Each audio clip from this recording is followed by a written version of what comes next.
Bentornati ragazzi. Ho un po' di cose da dirvi su questo Obi-Wan e purtroppo non sono belle, quindi iniziamo subito e vediamo perché mi ha lasciato l'amaro in bocca. Come al solito la scatola è molto contenuta, è una orange box e di lato troviamo questa bella artwork di McGregor. Sul retro la bio del personaggio, che io personalmente apprezzo, fa sempre piacere leggerla prima dell'unboxing. Il contenuto è davvero minimo. Obi-Wan e la lightsaber. Stop. Inizio subito col dire che le proporzioni del corpo sono corrette, quindi anche la testa lo è. Riprende molto bene le fattezze di McGregor. La prima cosa che noto è la finitura opaca dei vestiti. Mi piace molto ed è gradevole alla vista. Per la maggior parte i colori sono lì, tranne per il volto purtroppo. Infatti sia i capelli che la barba tendono troppo al rossiccio. I capelli di Yuan in realtà sono di un castano scuro, la sua barba invece è già più chiara. Comunque la somiglianza con l'attore è al 90%. Con degli occhi più sottili e meno sgranati sarebbe stato perfetto. A parte questo, sono sorpreso dalla sfumatura sulla barba, molto realistica. Non sempre questa viene fatta come si deve nelle action figures. Sul mio modello però manca della verniciatura sul colletto della veste. Qui è la base del collo da entrambe le parti. Un po' approssimativa a dire il vero. Il taglio dei capelli è lo stesso visto nel film e qui sono ben riprodotti. C'è anche un leggero velo di ombreggiatura da quel che vedo. La cintura sul retro ha dei dettagli mancanti, nel senso che sono scolpiti ma non colorati. Le borchie dovrebbero essere argentate e la placca ovale è dorata. Davanti ovviamente si sono degnati di farlo e vorrei pur vedere. Non so cosa stia succedendo ad Hasbro sinceramente. Si nota palesemente un voler andare a risparmio. E questo nonostante i prezzi siano gli stessi o addirittura superiori a prima. Comunque sia, tornando a noi, qui c'è un foro sulla cintura. Ci potete agganciare l'elsa della lightsaber. Come ho anticipato prima, la plastica dell'abito è molto morbida. Realistiche le pieghe sul pantalone, così come quelle sugli stivali. Abbiamo visto che l'unico accessorio è la lightsaber, ed è pure fatta male. Infatti il colore dell'effetto è di un azzurro spento. Non è di quel blu saturo come nei precedenti modelli. Come sempre si può sganciare dall'elsa, ma il perno è davvero molto sottile ed è facilissimo romperlo. Nonostante lo abbia maneggiato con cura, il mio si è spezzato. E vi assicuro che è la prima volta che mi succede in anni di collezionismo. Toccatelo il meno possibile se potete. Lo stampo dell'elsa di Obi-Wan è fedele. È assurdo però vedere che anche qui siano andati al risparmio. La verniciatura sulla parte finale dovrebbe essere argentata. Qui manca proprio ed è tutto nero. Bah. In ogni caso le mani impugnano la lightsaber senza difficoltà. Anzi, forse pure troppo ed a volte non rimane bella ferma. Purtroppo però queste sono solo in presa. Quella in posa iconica d'attacco a 2 dita non c'è. Davvero una pessima scelta. Infatti hanno pensato bene di metterla nel bundle di Mustafar in coppia con Anakin. L'action figure è alta 15 cm. Yuan è alto 1,77 m, quindi è corretta. Comparato con Obi-Wan Figuarts, il Black Series è leggermente più alto. Ma ci sta, visto che invecchiando si diventa più bassi.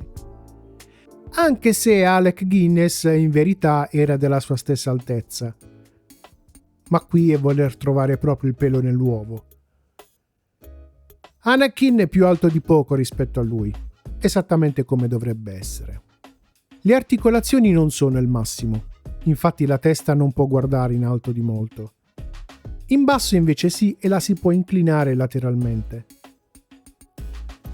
Il busto è quello più penalizzato.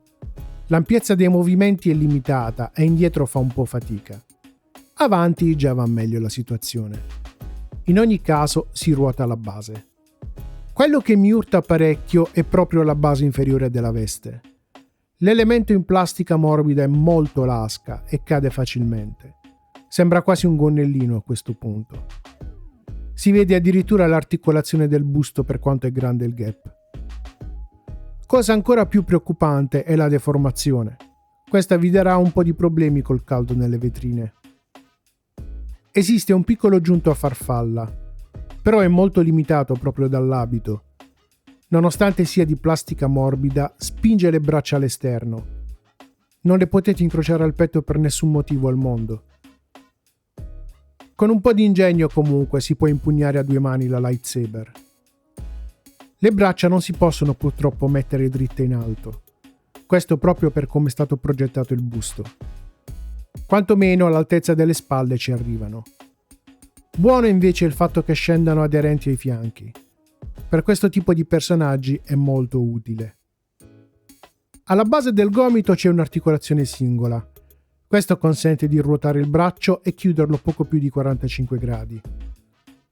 Sembra che ci sia un meccanismo a doppio perno a livello dei polsi. Infatti è possibile sia ruotare liberamente le mani che inclinarle. È molto utile quando si deve fare una posa con la lightsaber. Le gambe possono sollevarsi all'altezza del bacino. Qui l'abito aiuta e grazie al cielo non impedisce molto i movimenti. Ho notato che si può ruotare alla base la gamba, però non molto, quindi non so se è fatto di proposito o meno. Lateralmente si aprono parecchio, seppur non facciano uno split completo, Ma qui non ne abbiamo bisogno per fortuna. Lo stivale lo possiamo ruotare grazie al giunto nascosto. Tuttavia le ginocchia hanno una singola articolazione, come i gomiti. Purtroppo si chiudono solo a metà corsa. I piedi li possiamo portare indietro di molto, avanti non tanto. L'inclinazione laterale è presente, non quella all'avampiede purtroppo. Ancora non capisco ed è imbarazzante come tutt'oggi Hasbro non si decida a metterla. Voglio dire, le troviamo addirittura nei McFarlane. E siamo giunti alle considerazioni finali. Che dire? Esteticamente è un bellissimo Obi-Wan Kenobi. Il migliore mai fatto da Hasbro per somiglianza e proporzioni. Un altro pianeta rispetto al Figuarts, che non ci somiglia per niente, detto tra noi. Però l'amaro in bocca lo lascia e come. Peccato per quei colori troppo chiari tendenti al rossiccio e agli occhi sgranati.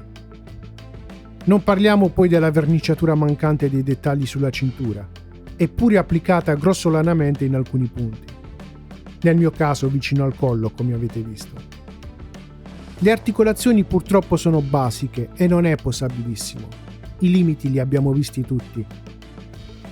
Per quello che offre, il prezzo a 30 euro è davvero esagerato.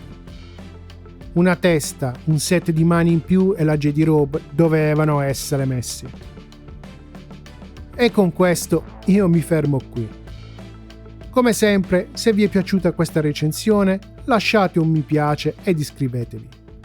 Fatemi sapere nei commenti se siete d'accordo o meno. Alla prossima!